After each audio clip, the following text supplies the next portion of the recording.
નમસ્કાર વિદ્યાર્થી મિત્રો, બી સેમિસ્ટર 3 સબ્જેક્ટ ઇન્ડિયન કોન્સ્ટિટ્યુશન. વિદ્યાર્થી મિત્રો, આ સબ્જેક્ટની તમારી આજે જ એક્ઝામ હતી. ઘણા બધા વિદ્યાર્થી મિત્રોની અત્યાર સુધી કમેન્ટ આવી ગઈ છે કે આજનું પેપર ખૂબ જ સરળ હતું અને જે પણ પૂછાયું છે એ પૂરેપૂરું પેપર તમને જે લાસ્ટ ડે સ્ટ્રેટેજી આપવામાં આવી છે એમાંથી જ પૂછાયું છે. અગાઉ પણ વિડીયોની અંદર લાસ્ટ ડે સ્ટ્રેટેજી આપેલી છે એમાંથી પણ રિપીટ થયું છે. એટલે કે આજનું પેપર ઓવરઓલ તમારું ખૂબ જ સરસ ગયું હશે, કારણ કે મોટા ભાગના ક્વેશ્ચન્સ તમને મટીરિયલમાંથી અને વિડીયોમાંથી મળી ગયા છે. એટલે કે વિદ્યાર્થી મિત્રો, તમને ખૂબ જ પેપર લખવાની મજા આવી હશે. તો વિદ્યાર્થી મિત્રો, મેં મારી મહેનત પૂરી કરી દીધી છે અને તમને એનું સારું રિઝલ્ટ મળશે. પણ વિદ્યાર્થી મિત્રો, હવે તમારે એક કામ કરવાનું છે કે અત્યાર સુધી જેટલા પણ વિદ્યાર્થી મિત્રોએ વિડીયોઝ જોયા છે, મટીરિયલમાંથી પ્રિપરેશન કરી છે, પરંતુ ઘણા બધા વિદ્યાર્થી મિત્રો એટલે કે મોટા ભાગના વિદ્યાર્થી મિત્રો એવા છે કે જેમણે વિડીયોના માધ્યમથી પ્રિપરેશન કરી છે, પરંતુ ઇંગ્લિશ વિથ હિતેશ સર ચેનલને સબસ્ક્રાઇબ નથી કરી. તો વિદ્યાર્થી મિત્રો, આવું ન ચાલે. આ ચેનલને તમારે ખાસ સબસ્ક્રાઇબ કરી દેવી જોઈએ, કારણ કે વિદ્યાર્થી મિત્રો, તમને હવે પછીના જેટલા પણ તમારા સેમેસ્ટર છે, સેમેસ્ટર 3 થી લઈ અને 7th સેમ સુધી તમને બધા જ નોન ટેકનિકલ સબ્જેક્ટ્સના વિડીયોઝ મળતા રહેશે, મટીરિયલ પણ મળતું રહેશે, નોટ્સ પણ મળશે. તો વિદ્યાર્થી મિત્રો, તમને એક ખાસ વિનંતી કરું છું કે આ ચેનલને તમે સબસ્ક્રાઇબ કરી દો. અત્યારે 3rd સેમની અંદર ઈટીસી અને આઈસી બંને કોમન સબ્જેક્ટ છે, તો બધી જ બ્રાન્ચના વિદ્યાર્થી મિત્રો તમે આ ચેનલને સબસ્ક્રાઇબ કરો, જેથી કરી અને તમને નોન ટેકનિકલ સબ્જેક્ટ્સના વિડીયો મળતા રહે. તો વિદ્યાર્થી મિત્રો, આજનું પેપર આપણે જોઈએ તો મોટા ભાગના ક્વેશ્ચન્સ તમને પૂછાયા છે. અહીં મેં 3 ક્વેશ્ચન પર ટિક માર્ક કરી રાખ્યું છે. એક ક્વેશ્ચન તમને થોડા બહારના કહી શકીએ, અથવા તો આપણે એ ક્વેશ્ચન નથી કરાવ્યા. બાકી બધા જ ક્વેશ્ચન છે એ તમને આપણે કરાવી દીધા છે, નોટ્સમાં પણ છે અને વિડીયોમાં પણ છે. તો જોતા જઈએ ફટાફટ ક્વેશ્ચન કયા કયા પૂછાયા છે.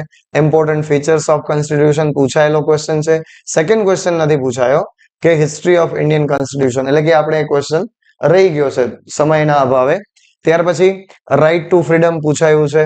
ત્યાર પછી તમને પૂછાયું છે રાઇટ અગેન્સ્ટ એક્સપ્લોઇટેશન, એ પણ રાઇટ છે. ત્યાર પછી પૂછાયું છે fundamental duties, third question fundamental duties તમને પૂછાયેલું છે.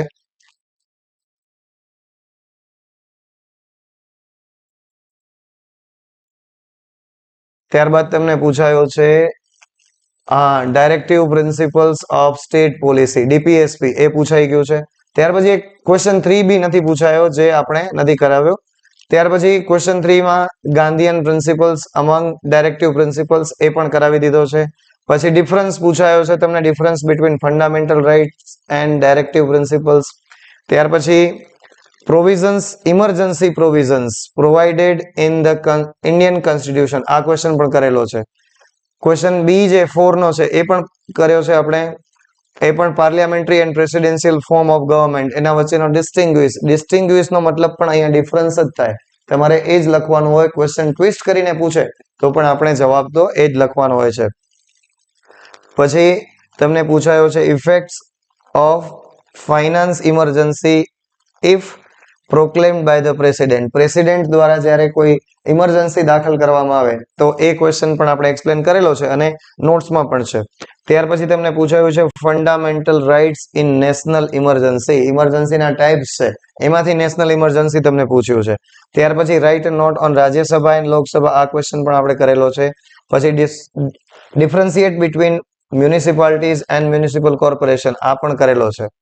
ત્યાર પછી ફિફ્થ ક્વેશ્ચન ની અંદર ફિફ્થ ક્વેશ્ચન નો એ છે write a note on constitution 74th amendment act 1993, આ ક્વેશ્ચન પણ કરેલો છે. એક લાસ્ટ ક્વેશ્ચન છે analyse the difference between gram panchayat and gram sabha, આ ક્વેશ્ચન આપણો રહી ગયો છે. પરંતુ આ સબ્જેક્ટ તમારે માત્ર પાસ કરવાનો છે, એના કોઈ ક્રેડિટ કાઉન્ટ થતા નથી. તો વિદ્યાર્થી મિત્રો, મોટા ભાગનું પૂરેપૂરું કહી શકીએ પેપર તમને પૂછાયું છે. માત્ર 3 ક્વેશ્ચનને બાદ કરતા બધા જ ક્વેશ્ચન તમને પૂછાયા છે. તો વિદ્યાર્થી મિત્રો, જો તમે પ્રિપરેશન સારી રીતે કરી હોય, મટીરિયલમાંથી વાંચ્યું હોય, વિડીયોમાંથી જોયું હોય અને પ્રિપેર કર્યું હોય, તો સારામાં સારા માર્ક્સ તમને આવી શકે. અને હજુ પણ તમારી ઈટીસી ની એક્ઝામ બાકી છે, જે 2 ફેબ્રુઆરીના છે. તો વિદ્યાર્થી મિત્રો, ફરીથી કહું છું કે જો તમે હજુ આ ચેનલ સબસ્ક્રાઇબ નથી કરી તો પ્લીઝ આ ચેનલને સબસ્ક્રાઇબ કરી દો, બેલ આઇકન દબાવી દો, જેથી તમને બધા જ નવા વિડીયોઝના નોટિફિકેશન મળતા રહે. 3rd સેમ થી લઈ અને 7th સેમ સુધીના નોન ટેકનિકલ સબ્જેક્ટ્સના વિડીયોઝ તમને મળી જશે. તો વિદ્યાર્થી મિત્રો, મેં તમારા માટે આટલું કામ કરી દીધું છે. હવે તમારો વારો છે. એટલે હવે તમારે આ ચેનલને ખાસ સબસ્ક્રાઇબ કરી અને તમારી બધી જ બ્રાન્ચના સ્ટુડન્ટ સુધી પહોંચાડવાનું છે. ધન્યવાદ.